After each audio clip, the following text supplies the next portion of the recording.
They say silence is the loudest scream, but on the night of October the 14th, 1889, silence was a weapon. Lindsay Vance stood in a room full of people who whispered behind their fans, watching the man she loved destroy her life with a glass of champagne in his hand. He thought she would cry. He thought she would beg. He expected a scene. Instead, she gave him absolutely nothing. She turned her back and walked into the rain, a broken woman only to find that destiny doesn't just knock. Sometimes it arrives in a carriage bearing the crest of the most dangerous man in England. This is the story of how a rejected girl became a duchess before the ink on her broken engagement contract was even dry. The drawing room of Thorne Manor smelled of beeswax, expensive French perfume, and betrayal. Outside, the autumn storm battered against the high window panes, but the atmosphere inside was far colder. Lindsay Vance stood alone in the center of the Persian rug. The vibrant blue silk of her gown, usually a compliment to her pale complexion and dark hair, now felt like a costume for a play that had been cancelled halfway through the second act. Across from her stood Cedric Thorne. He was handsome in that soft, pampered way that comes from never having to chop one's own wood or settle one's own debts. He swirled the amber liquid in his crystal glass, refusing to meet her eyes. "It is simply a matter of economics, Lindsay," Cedric said, his voice smooth, devoid of the passion he used to whisper in her ear during their summer walks by the lake. "My father's investments in the East India trade have suffered complications. The estate requires an infusion of capital, immediate capital."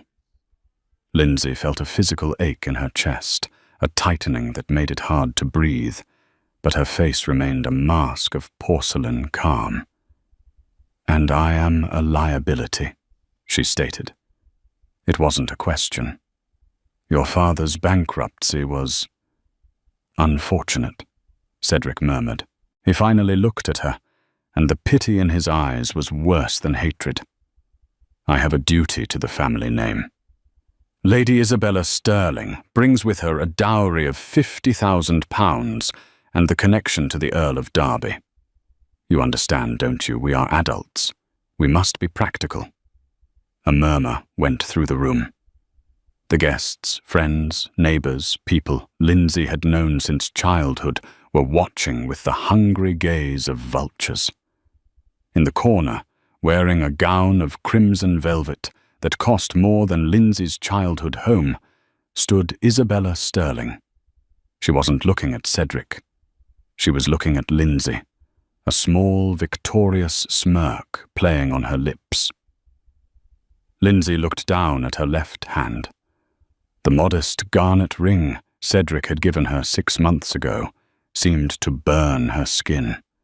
She remembered the day he gave it to her under the old oak tree, promising that money didn't matter, that they would build a new world together. Lies. All of it pretty sugar-spun lies. The silence in the room stretched thick and suffocating. They were waiting for the tears. They were waiting for the daughter of the disgraced merchant to fall to her knees, to plead for her love, to make a scene that would fuel the gossip mills for months. Lindsay slowly reached for her left hand. Her fingers did not tremble. With a deliberate, agonizingly slow motion, she slid the ring off her finger. She took 2 steps forward. Cedric flinched, perhaps expecting a slap. Instead, Lindsay extended her hand over the small mahogany table between them and dropped the ring. Clink. The sound was sharp, final, and echoed through the silent room like a gunshot. "I understand perfectly, Cedric," Lindsay said, her voice clear and steady, carrying to every corner of the room. "You are selling yourself to the highest bidder. I only hope Lady Isabella feels she has purchased a quality item. Personally, I find the merchandise flawed." Gasps erupted from the crowd. Cedric's face flushed a deep, angry red. "Lindsay, you are being unreasonable. I am being practical." She cut him off. She didn't bow. She didn't curtsy. She simply turned her back on him. As she walked toward the heavy oak doors, the crowd parted for her. Not out of respect, but out of shock. She held her head high, her spine rigid, though inside her heart was shattering into 1,000 jagged shards. She had lost her fiancé, her future, and her social standing in the span of 5 minutes. The footman opened the doors, and the roar of the rain greeted her. Lindsay stepped out onto the portico. The cold wind bit through her silk dress, shocking her senses. She didn't have a carriage. Her father had sold their last horse a week ago to pay off a creditor. She would have to walk 3 miles in the mud to the small cottage they now rented. It didn't matter. She would crawl if she had to, just to get away from the suffocating heat of that room. She took the first step down the wet stone stairs, the rain instantly soaking her hair, plastering it to her cheeks. Tears finally mingled with the rain, hot and stinging. "It's over," she thought. "I am ruined." Suddenly, the rhythmic clatter of hooves on cobblestone cut through the sound of the storm. Lindsay froze. A carriage was thundering up the long driveway, moving with dangerous speed.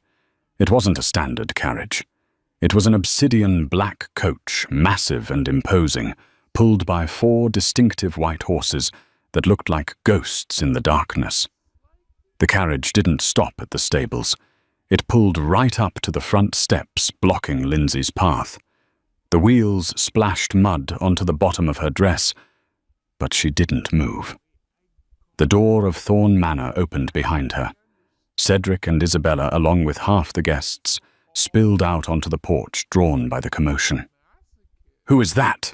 Cedric demanded, squinting into the rain. "I wasn't expecting any other guests." The carriage door opened. A footman in a livery of black and silver jumped down. He didn't look at Cedric. He didn't look at the house. He walked straight to Lindsay, who stood shivering in the rain. The footman bowed low, a bow reserved for royalty. "Miss Lindsay Vance?" the footman asked.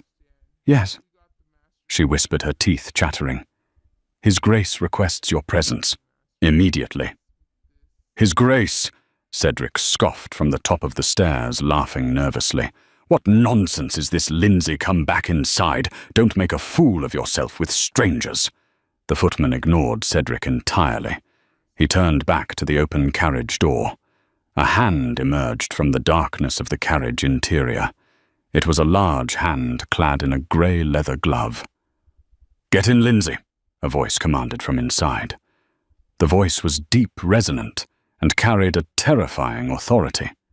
It was a voice that didn't ask. It ordered. And it was a voice Lindsay recognized from the newspapers, from the terrified whispers of society, though she had never heard it in person. A flash of lightning illuminated the crest on the carriage door, a silver wolf rampant on a black shield. The guests on the porch gasped in unison. Even Isabella looked pale. "The Blackwoods," someone whispered in horror. "The Iron Duke," Cedric choked out his arrogance, vanishing instantly. "Duke Alistair!"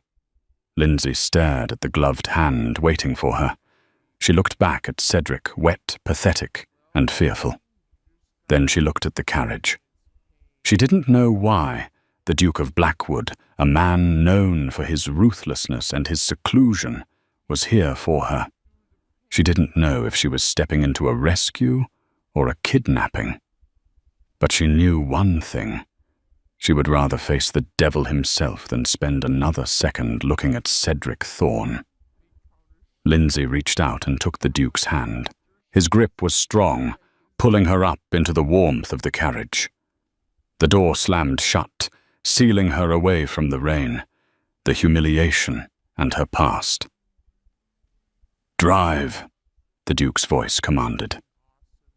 As the carriage lurched forward, Lindsay caught one last glimpse of Cedric's face through the window. He looked small. He looked terrified. And for the first time that night, Lindsay Vance didn't feel like a victim. She felt like the start of a war.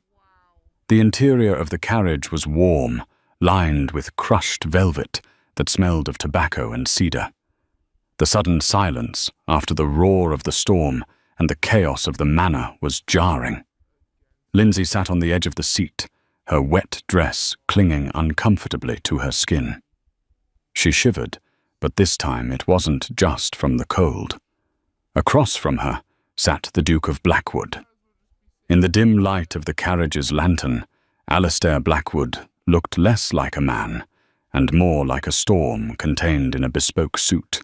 He was terrifyingly large, his broad shoulders taking up most of the bench. His face was all sharp angles and shadows, a strong jaw, a nose that had clearly been broken once and healed straight, and eyes that were the color of steel. He wasn't looking at her with kindness. He wasn't looking at her with lust.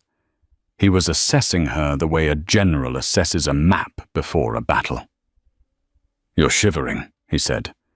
It was a statement, not a comfort. He reached beside him, grabbed a heavy fur-lined cloak, and tossed it across the aisle. It landed heavily in her lap. "Put it on. I have no use for a sick bride." Lindsay froze her hands, clutching the soft fur. She stared at him, her breath hitching in her throat. "Bride?" She repeated the word, feeling foreign on her tongue. "Your Grace, I believe there has been a mistake. I am Lindsay Vance. My father is—" "I know who your father is." Alistair interrupted, his voice cutting through the air. "Arthur Vance, a man who gambled on silk imports and lost. A man who currently owes £4,000 to the Crown and another 2,000 to private lenders." Lindsay flinched. The numbers were accurate, terrifyingly accurate. "I also know," Alistair continued, leaning forward, slightly, the lantern light catching the hard line of his mouth, "that 10 minutes ago you were engaged to Cedric Thorne, a man with the spine of a jellyfish and the intellect of a garden snail." Lindsay stiffened. He made a practical choice." "He made a foolish choice," Alistair corrected. "He chose quick money over value. But his stupidity is my gain." "I don't understand," Lindsay said finally, wrapping the cloak around her shoulders. The warmth was instant, seeping into her bones. "Why are you here?" "Why me? I have no dowry, Your Grace. I have no connections. I am nothing but a scandal waiting to happen." Alistair sat back, crossing his arms over his chest. "You are exactly what I need, Miss Vance. I require a wife. Not a partner, not a lover, not a soulmate. I require a duchess to manage my household, to host my events, and to silence the relentless nagging of the Queen, who believes a bachelor duke is a threat to the stability of the peerage. There are hundreds of women who would kill to be the Duchess of Blackwood." Lindsay countered, her wit returning as the shock wore off. "Women with titles, women with money. Women who aren't currently dripping rain onto your expensive upholstery." A ghost of a smile, grim and fleeting, touched Alistair's lips. "True. But those women come with fathers who want favors, mothers who want to meddle, and opinions I do not care to hear. You, Lindsay, have nothing. You are desperate. You have been publicly humiliated. You have nowhere to go." It was cruel, but it was the truth. "If I marry you," he continued, "I clear your father's debts entirely. He lives out his days in comfort. You gain the protection of my name. No one, not Cedric, not that Harpy, Isabella Sterling will ever dare look down on you again. In exchange, you run my house, you wear my ring, and you stay out of my way. Lindsay looked at him. This was a business transaction colder than the one Cedric had proposed, but somehow more honest. Cedric had disguised his greed as duty. Alistair Blackwood was presenting his transaction naked and unashamed. "Why me specifically?" she asked again. "Desperation is common." Alistair looked away for a moment, glancing out the rain-streaked window. For a second, his iron mask slipped, revealing something darker, something haunted. "Because I saw you," he said quietly. 3 years ago, at the military hospital in Dover." Lindsay's eyes widened.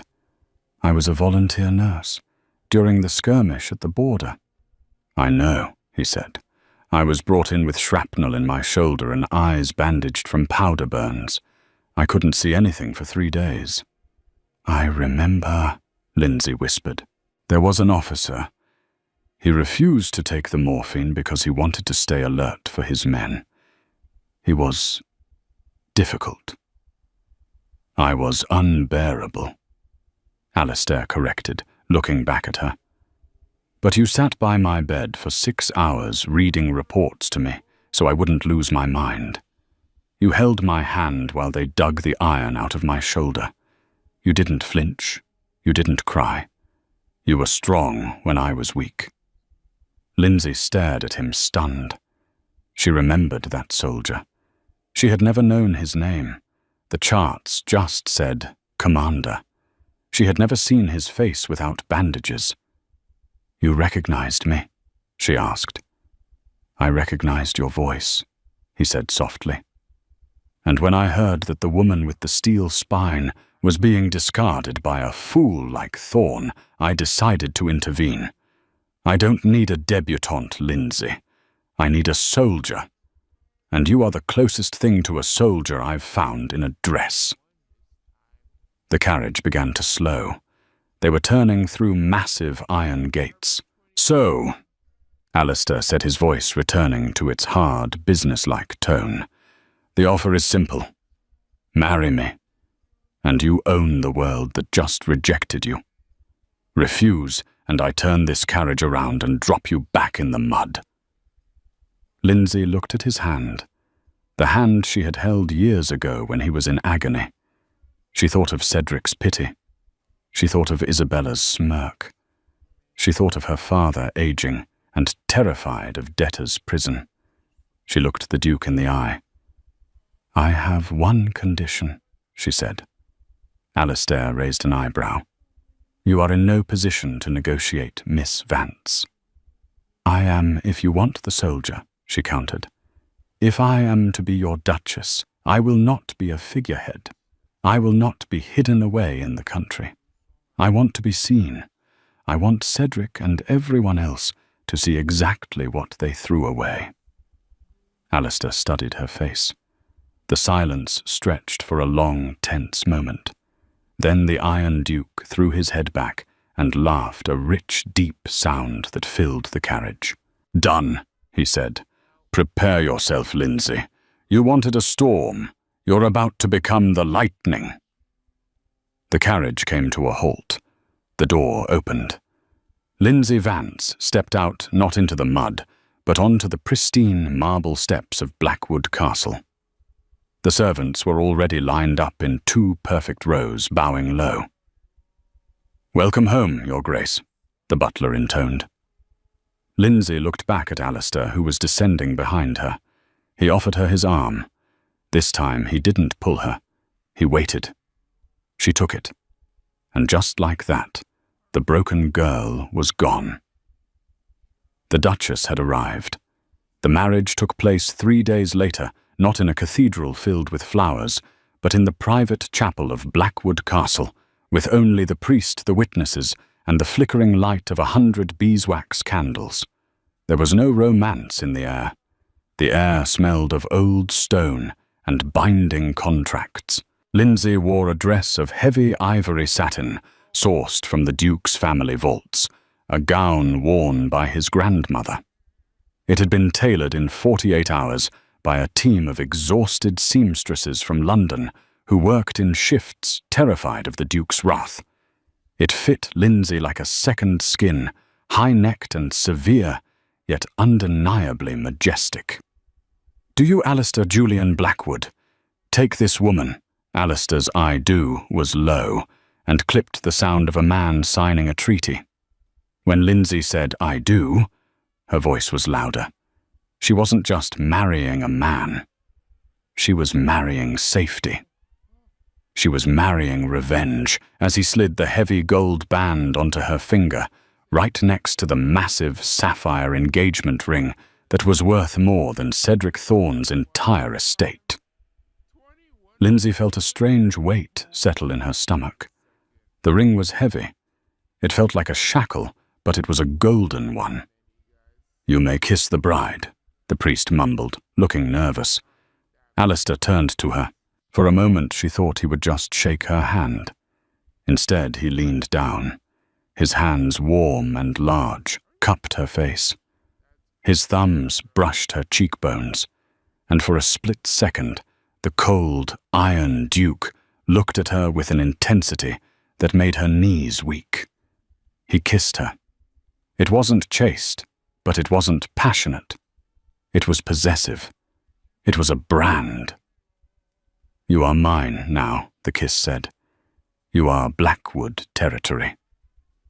When he pulled away, his face was impassive again. "Done," he said to the priest. "Send the papers to the solicitors." The following weeks were a blur of transformation. Lindsay Vance ceased to exist. In her place, Her Grace the Duchess of Blackwood was constructed piece by piece. Alistair was rarely seen. He spent his days in London at the House of Lords or in his study managing his vast shipping empire. He left Lindsay to the care of Mrs. Gable the housekeeper and a small army of tutors and stylists. Lindsay learned quickly. She didn't have a choice. She learned that a duchess does not walk. She glides. She learned that silence is a more effective weapon than shouting. She learned the lineage of every major family in England, their scandals, their debts, and their alliances. But the most significant change happened in her dressing room.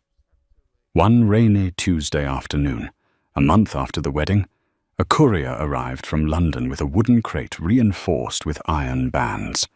2 footmen carried it into Lindsay's private chambers. Alistair followed them in. It was the first time he had entered her room since the wedding. "Leave us," he commanded the servants. When they were alone, Alistair gestured to the box. "Open it." Lindsay approached the crate. Inside, resting on black velvet, was a collection of jewelry that made her breath catch. It wasn't just jewelry. It was a king's ransom. Rubies the size of pigeon eggs, ropes of pearls from the South Seas, and a diamond necklace so complex it looked like a web of frozen fire. "The Blackwood heirlooms," Alistair said, leaning against the doorframe, watching her. "They haven't been worn since my mother died 20 years ago.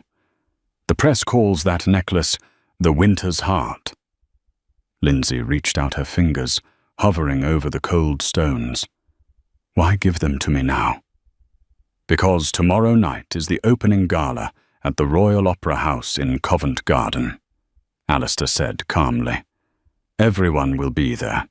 The Prince of Wales, the Prime Minister, and of course the Thornes and the Sterlings." Lindsay's hand froze. She looked up at him. "They will be there. Cedric and his new fiancée have a box. Rumour has it he spent the last of his liquid cash securing it to impress her family." Alistair's eyes glittered. "It is time for your debut, Lindsay. You told me you wanted to be seen. You told me you wanted them to know what they threw away." He walked over to her, picked up the heavy diamond necklace, and moved behind her. The cold metal touched her neck, sending shivers down her spine. He clasped it with a definitive click. He leaned close to her ear, his voice a low rumble. "Do not just wear the diamonds, Lindsay.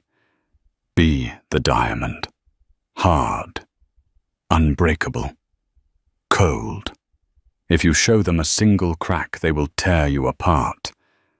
But if you shine, they will worship you." Lindsay looked at herself in the vanity mirror. The girl who had cried in the rain was gone. The woman staring back was draped in wealth, her dark hair piled high, her eyes sharp and dangerous. "I am ready," she whispered. Alistair met her gaze in the mirror. "Good. Then let us go start a riot."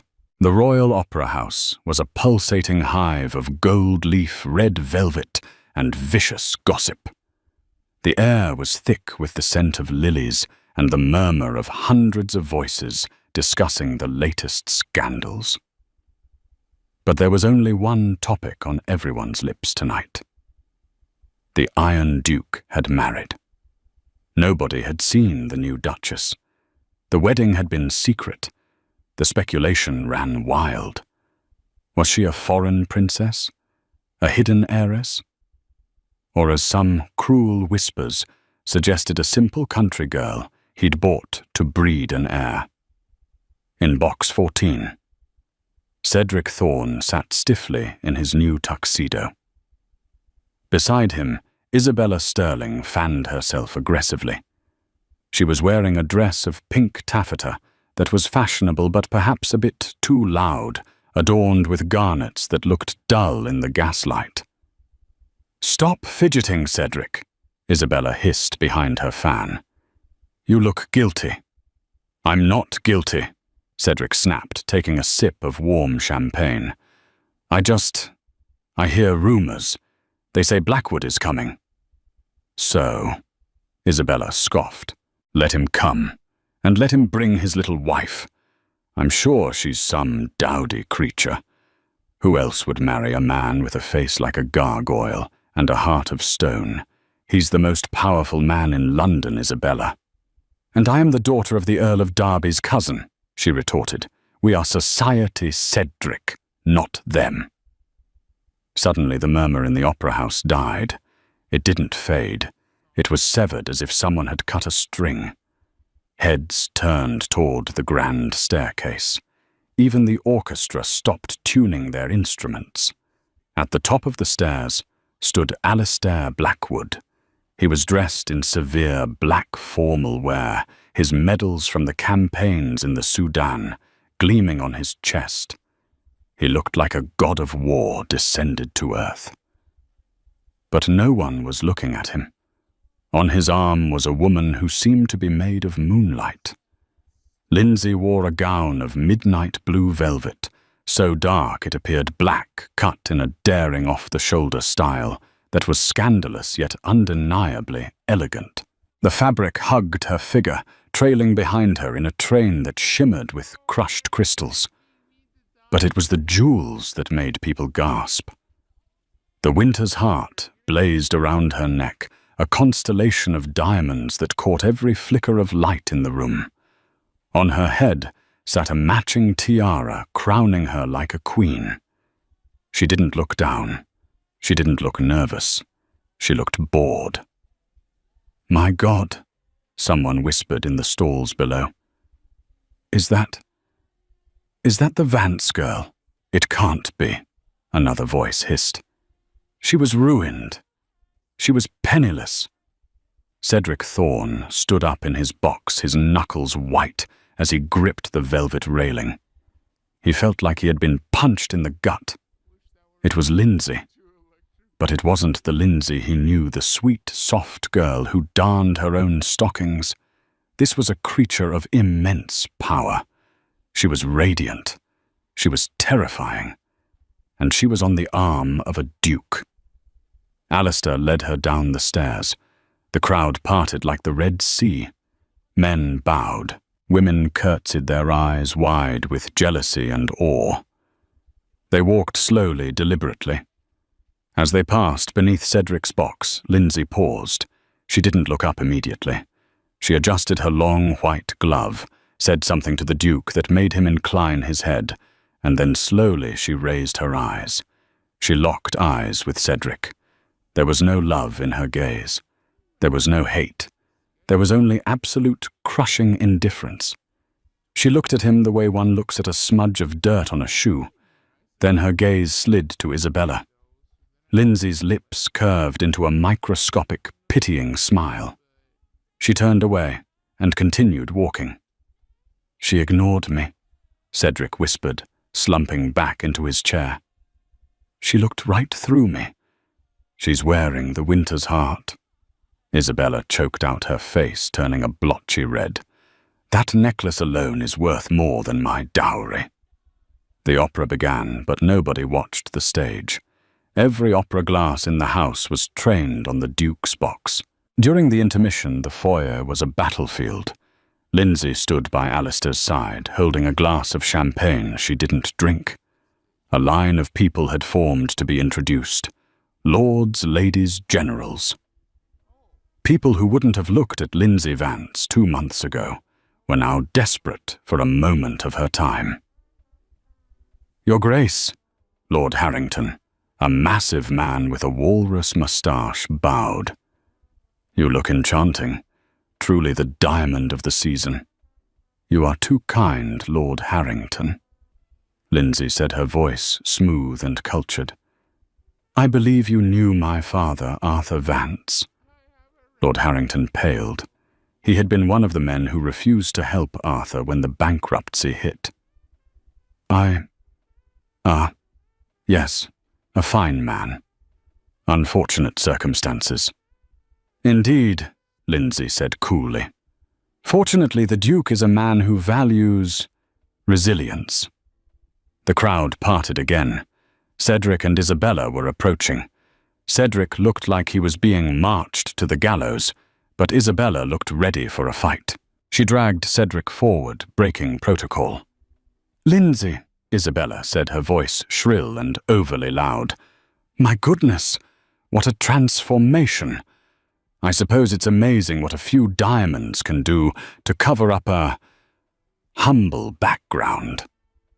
The chatter in the foyer stopped. The insult was blatant.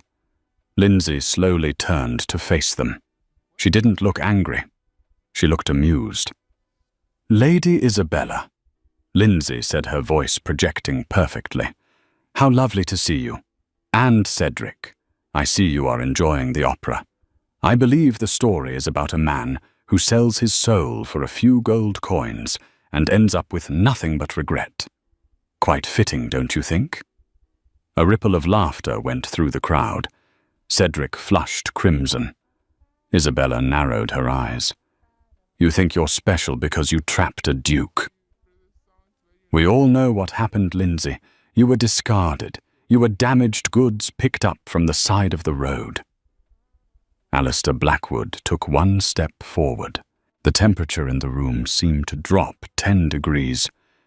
He didn't speak to Isabella. He looked at Cedric. "Mr. Thorne," Alistair said, his voice low and dangerous, like a growling wolf. "Your companion seems to have forgotten how to address a duchess. Perhaps the air in London does not agree with her.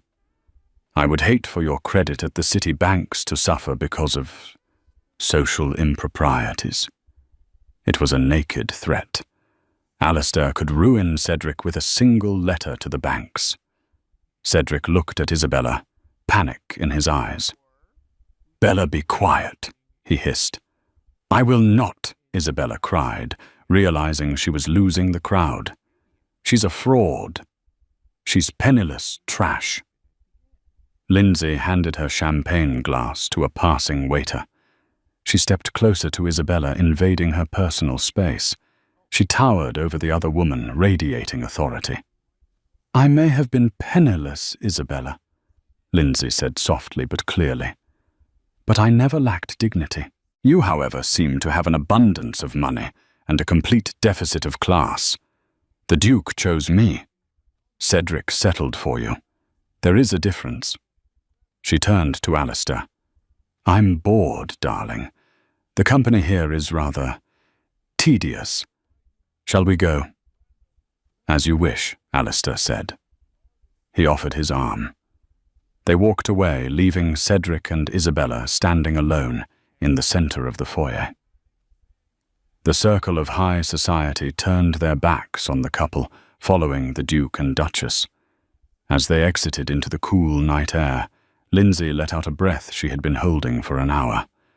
Her hands were shaking slightly. Alistair noticed. He covered her hand with his on his arm. "You did well," he murmured. "Did I?" Lindsay asked, looking up at him. "I felt cruel." "You were necessary," Alistair said. "The sheep respect the wolf, Lindsay. Tonight you showed your teeth. Now they will never bite you again." He helped her into the carriage. "However," he added, his expression darkening, "the game is not over. Isabella is a fool, but her cousin the Earl is not. And Cedric, humiliation makes weak men dangerous. We must be careful." Lindsay nodded, leaning back against the velvet seat. The victory felt sweet, but Alistair was right. This was just the opening battle. "What happens next?" she asked. Alistair looked out the window, his jaw tightening. "Next we go to the country. My estate in the Highlands. There is something there I need to show you. Something that concerns the safety of your father, and the real reason I needed a wife." Lindsay's blood ran cold. "The real reason I thought it was to manage your household." Alistair turned to her, and for the first time she saw fear in the Iron Duke's eyes. "That was a lie, Lindsay. I need you because you are the only one who can help me break the curse." The journey to the Scottish Highlands was long, silent, and treacherous. As the carriage climbed higher into the craggy peaks, the polite society of London felt like a distant fever dream. Here the world was grey stone, purple heather, and biting wind. Blackwood Hall was not a home. It was a fortress. Perched on the edge of a jagged cliff overlooking a churning black loch, it looked as though it had grown out of the rock itself. Towers pierced the fog, and the windows were narrow slits, like eyes narrowed in suspicion. "It is not beautiful," Alistair said, as the carriage rattled over the drawbridge. It was the first time he had spoken in hours. He looked pale, the circles under his eyes darker than usual. "It is strong," Lindsay replied, looking at the moss-covered stones. "I prefer strength to beauty." Alistair looked at her, his expression unreadable. "You say that now. Wait until the sun goes down. The silence here. It screams." They were greeted not by a line of servants, but by a single man, Silas Blackwood, Alistair's uncle. He was a thin, bird-like man with shaking hands and a smile that didn't quite reach his watery blue eyes. "Nephew," Silas croaked, bowing. "And the new Duchess. We did not expect you to return so soon, and with a bride." "Plans change, Silas," Alistair said sharply, stepping out of the carriage. He swayed slightly, gripping the doorframe. Lindsay was at his side, instantly sliding her arm under his to support him without making it look like he needed help. "Is the East Wing prepared?" Alistair asked. "Always, Your Grace. Always," Silas murmured, his eyes darting to Lindsay, assessing her. "Though we have had disturbances. The servants are frightened." "Superstitious nonsense," Alistair snapped, but Lindsay felt the tension in his arm. He was terrified. That night, the true nature of the curse was revealed. Lindsay was unpacking in her chambers, a sprawling suite with tapestries depicting hunting scenes, when she heard a crash from the connecting room. It was Alistair's study. She rushed to the door, throwing it open. The room was in chaos. Books were swept off the shelves. A heavy globe lay shattered on the floor, and Alistair was huddled in the corner, pressing his hands against his ears. He was shaking violently. "Alistair!" Lindsay cried, rushing to him. "Get out!" He roared, his voice unrecognizable. "Do not look at me. They are whispering. Can't you hear them? The walls. They never stop." Lindsay froze. The man who had faced down London society with a sneer was gone. In his place was a man broken by terror. She didn't leave. She knelt beside him, disregarding the glass on the floor that snagged her silk dress. She grabbed his wrists, forcing him to look at her. "Alistair, listen to me. There is no one here. Look at me." "It's the blood," he gasped, his eyes wide and unfocused. "The Blackwood blood. My father went mad. His father went mad. It takes us all. I can hear them screaming." Lindsay held him tight, pulling his head against her chest. He was burning up his skin, clammy with sweat. "You are not mad," she whispered fiercely into his hair. "You are exhausted. You are stressed. Breathe." She held him for an hour until the tremors stopped. When he finally pulled away, he looked ashamed. "This is the curse, Lindsay," he whispered, staring at his hands. "The Blackwood men do not die of old age. We lose our minds. Paranoid delusions, hallucinations, violence. I thought I had more time. But it's starting." "Is that why you married me?" she asked softly. "I needed someone to control the estate when I am indisposed." He admitted, his voice hollow. "Someone strong enough to commit me to the asylum when the time comes. I couldn't trust Silas. He covets the title. I couldn't trust a stranger. I chose you because you survived your own hell. I thought you could manage mine." Lindsay looked at the broken man. She should have been angry. He had used her as a nursemaid for his insanity. But looking at the agony in his eyes, she didn't feel anger. She felt suspicion. She stood up and walked to the table where a decanter of wine sat half empty. She poured a small amount into a glass and sniffed it. It smelled of rich Bordeaux oak and something else. Something faint like bitter almonds. "Alistair," she said slowly, "when did the voices start?" "A few months ago, right after I returned from London." "And who prepares your meals, your wine?" "Silas manages the kitchen staff." "Why?" Lindsay turned to him, her eyes cold and sharp. The soldier was back. "You are not going mad, Alistair," she said. "You are being murdered." The realization hung in the air, heavy and terrifying. Alistair looked up, skepticism warring with hope in his eyes. "Murdered Lindsay, the symptoms. They are exactly like my father's." "Convenient, isn't it?" Lindsay paced the room. "If everyone expects the Duke of Blackwood to go mad, no one questions it when he starts seeing things. No one investigates when he is locked away in an asylum, leaving the estate to his next of kin." "Silas," Alistair breathed. "We need proof," Lindsay said. "If we accuse him without evidence, he will claim you are having a paranoid episode. He will have you committed immediately." For the next 3 days, the Duchess of Blackwood played a dangerous game. She pretended to be the terrified, overwhelmed young bride. She avoided Alistair publicly weeping into her handkerchief whenever Silas was near, complaining about the Duke's erratic behavior. Silas ate it up. He hovered around her, offering sympathetic smiles and poisoned words. "It is a heavy burden, my dear," Silas said one afternoon as they walked in the frozen garden. "Alistair is unwell. Perhaps it would be best if you signed the power of attorney over to me. Just temporary, of course, until he recovers." I don't know," Lindsay stammered, clutching her shawl. "He would be so angry. He doesn't know what's best for him anymore." Silas said, his hand resting a little too heavily on her shoulder. "We must protect the family name."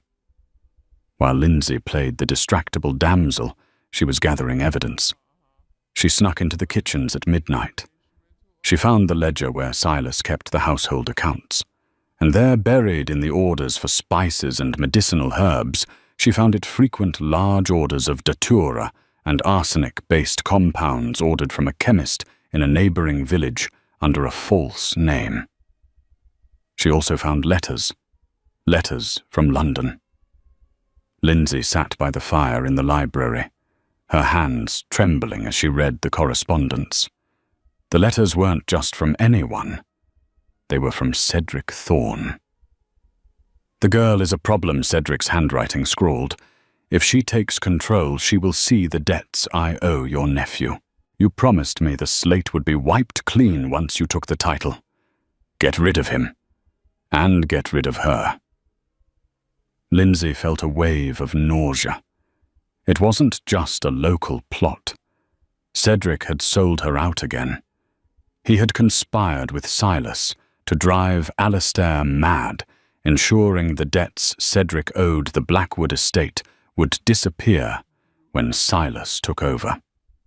She had everything she needed. She stood up, hiding the letters in her bodice. She had to get to Alistair. But when she turned, the library door clicked shut. Silas stood there, blocking the exit. He wasn't smiling anymore. In his hand, he held a heavy iron poker from the fireplace. "You are smarter than you look, my dear," Silas said softly. "I told Cedric he was underestimating you." "She's just a merchant's daughter," he said. "But I saw your eyes. You have the eyes of a hunter." Lindsay backed away until her waist hit the heavy oak desk. "It's over, Silas. I have the letters. I know about the poison. Proof is only useful if you live to present it," Silas sneered, walking slowly toward her. "A tragic accident. The Duke, in a fit of madness, attacks his wife, kills her, and then perhaps falls from the tower in his grief. A tragedy. The papers will love it." "Alistair isn't mad," Lindsay said, her hand searching behind her on the desk for a weapon. Her fingers closed around a heavy brass letter opener. "He is weak," Silas spat. "He spent his life playing the hero while I managed this rotting pile of stones. I deserve the title, I deserve the power." He lunged. Lindsay didn't scream. She threw herself to the side, the poker smashing into the desk where she had been standing a second before. Splinters of wood exploded into the air. She scrambled toward the door, but Silas was surprisingly fast. He grabbed her ankle, dragging her down. Lindsay kicked out her heel, connecting with his nose. There was a sickening crunch, and Silas howled, releasing her. She scrambled to her feet, grabbing the door handle. Locked. "You little witch!" Silas screamed, blood pouring down his face. He raised the poker again. Suddenly, the massive window on the far side of the library shattered inward. The storm outside howled into the room, bringing with it a figure cloaked in darkness. It wasn't the window that had broken on its own. Alistair Blackwood had kicked it in from the balcony.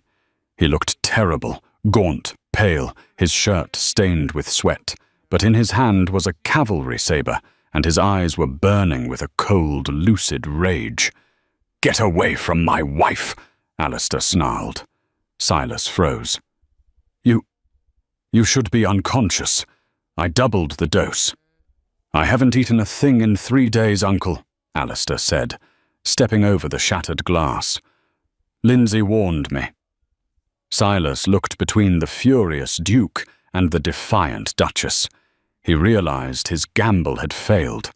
With a roar of desperation, he charged at Alistair, swinging the poker. Alistair didn't even flinch. He parried the blow with the saber, the sound of steel on iron ringing through the room. He was weak from the poison, his movements slower than usual, but he was a trained soldier. Silas was just a bitter old man. Alistair sidestepped a clumsy swing and drove the hilt of his saber into Silas's jaw. Silas crumpled to the floor, unconscious. The room fell silent, save for the wind howling through the broken window. Alistair dropped the sword and swayed, his knees buckling. Lindsay was there before he hit the ground. She caught him, lowering him gently to the rug. You came," she whispered, brushing the hair back from his forehead. "I told you." Alistair rasped, a weak smile touching his lips. "I needed a soldier." He looked at her, his vision blurring. "Did you find it?" "The proof. I have it." Lindsay said, tears finally spilling over. "I have it all. Cedric, Silas. We have them." Alistair closed his eyes, his breathing shallow. "Good. Then I can rest." "No." Lindsay shook him. "No resting. You have to stay awake. The doctor is coming. Alistair." But the Iron Duke had slipped into the darkness, exhausted by the poison and the fight. Lindsay looked up at the unconscious body of Silas, then down at her husband.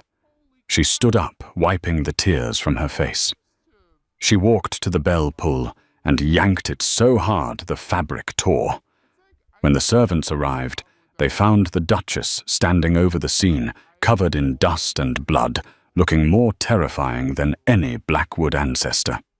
"Lock this man in the dungeon," she commanded, pointing to Silas. "Send a rider for the sheriff, and if the doctor is not here in 20 minutes, I will burn this castle to the ground."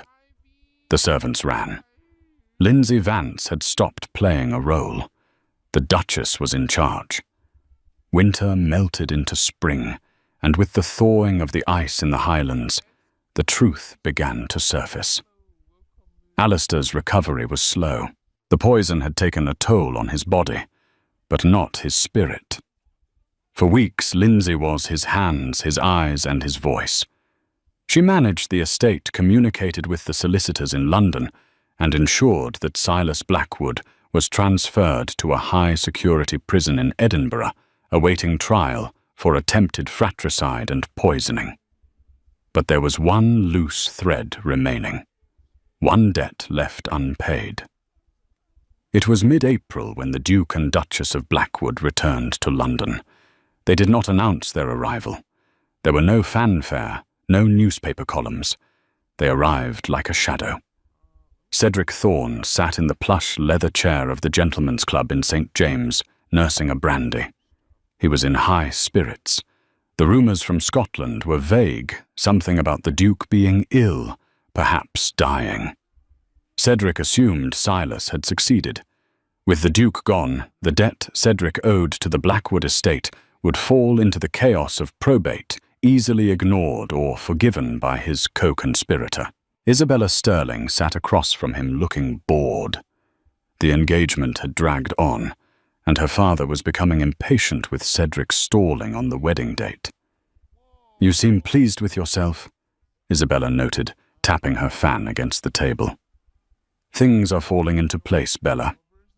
Cedric smiled, adjusting his cravat. "I believe my financial constraints are about to be permanently lifted." Suddenly, the heavy double doors of the club swung open. The room usually filled with the low murmur of politicians and bankers fell silent. Standing in the doorway was not a ghost, but a man who looked very much alive. Alistair Blackwood stood tall, leaning slightly on an ebony cane, but looking more dangerous than ever. Beside him, dressed in a walking suit of emerald green that made her eyes flash, was Lindsay. They walked straight toward Cedric's table. The crowd parted, sensing blood in the water. Cedric dropped his glass. It shattered brandy, soaking into the expensive carpet. Alistair, Your Grace, we heard you were indisposed. I was, Alistair said, his voice carrying effortlessly across the room. I had a rather severe case of pest infestation, but we smoked the rats out. I don't understand, Cedric stammered, standing up. He looked to Isabella for support, but she had already scooted her chair back, distancing herself. Lindsay stepped forward. She placed a small, leather-bound portfolio on the table between them. "Hello, Cedric," she said pleasantly. "We have just come from a meeting with the Chief Inspector of Scotland Yard. He found the reading material we provided quite compelling." "Reading material?" Cedric's face went pale. Lindsay opened the portfolio. Inside were the letters. Cedric's own handwriting detailing the plot to drive Alistair mad, begging Silas to wipe the debt, promising silence in exchange for the Duke's demise. That's a forgery," Cedric whispered, sweat beading on his forehead. "It is authenticated," Alistair said coldly. Silas was quite chatty once he realized he was facing the gallows alone. He gave you up Thorn. He told them everything. How you provided the supplier for the arsenic. How you planned to use my death to save your own pathetic skin. Gasps erupted around the room. Members of Parliament and Lords looked at Cedric with open disgust. To be bankrupt was a misfortune. To plot the murder of a peer of the realm was treason. "Police!" someone shouted from the door. Two uniformed officers entered, accompanied by a grim-faced inspector. Cedric backed away, knocking over his chair. "No, please, it was Silas." "He forced me. I only wanted the debt cleared." "The debt is cleared, Cedric," Lindsay said, her voice devoid of pity. "You paid with your life, just not in the way you expected." The officers grabbed Cedric by the arms. He struggled, crying, begging Isabella to help him. "Isabella, tell them who I am." "Isabella." Sterling stood up slowly. She looked at Cedric, then at Lindsay. She saw the diamonds on Lindsay's neck, the Duke standing protectively at her side, the sheer power they radiated. "I have no idea who this man is," Isabella said coldly, turning her back on her fiancé. "Take him away." As Cedric was dragged out of the club, screaming and sobbing, the room remained deadly silent. Lindsay watched him go. She expected to feel triumph. She expected to feel joy. Instead, she just felt done. The weight that had been on her chest since that night in the rain was finally gone. She felt a hand on her waist. "Alistair." "Are you all right?" he asked quietly, ignoring the room full of people staring at them. Lindsay looked up at him. The man who had saved her. The man she had saved. "Yes." She smiled, and it was the first true unburdened smile she had given him. "I am ready to go home." 3 months later, the rose garden at Blackwood Hall was in full bloom. The air was sweet with the scent of summer. Lindsay sat on a stone bench reading a book when Alistair approached. He no longer used the cane. He looked healthy, vibrant, the shadows gone from his eyes. He sat beside her, taking the book from her hands and setting it aside. "I received a letter from London," he said. "Cedric was sentenced today. 20 years in Newgate. He will likely not siphon off the first 5. "It is finished, then," Lindsay said softly. "The business is finished," Alistair agreed. He reached into his pocket and pulled out a piece of paper. It was the marriage contract they had signed months ago, the one that detailed her duties, her allowance, and the cold terms of their arrangement.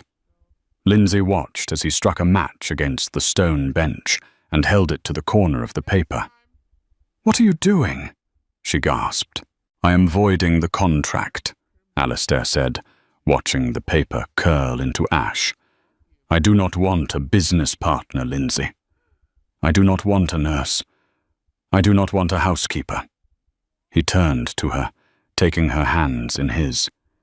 His grip was warm and firm.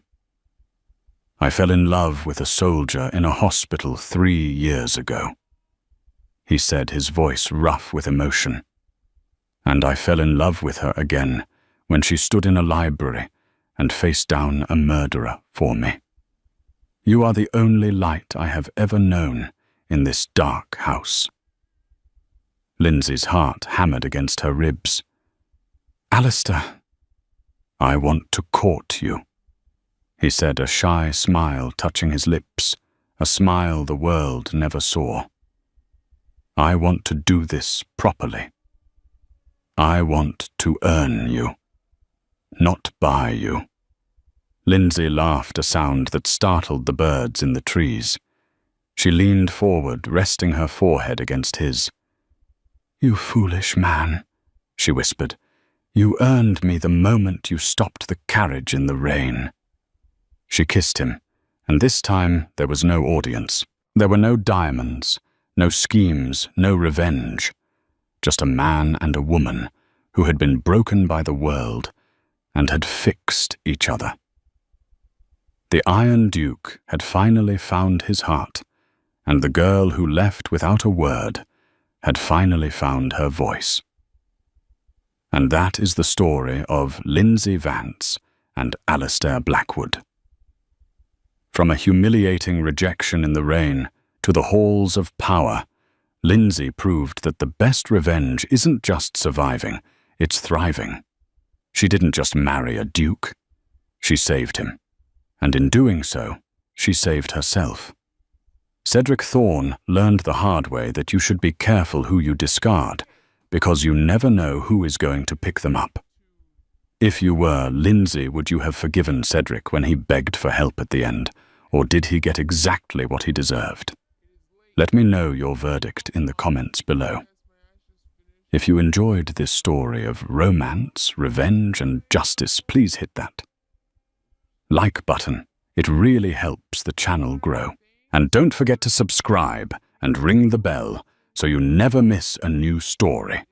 We have plenty more tales of scandal and romance coming your way. Thanks for listening, and I'll see you in the next chapter.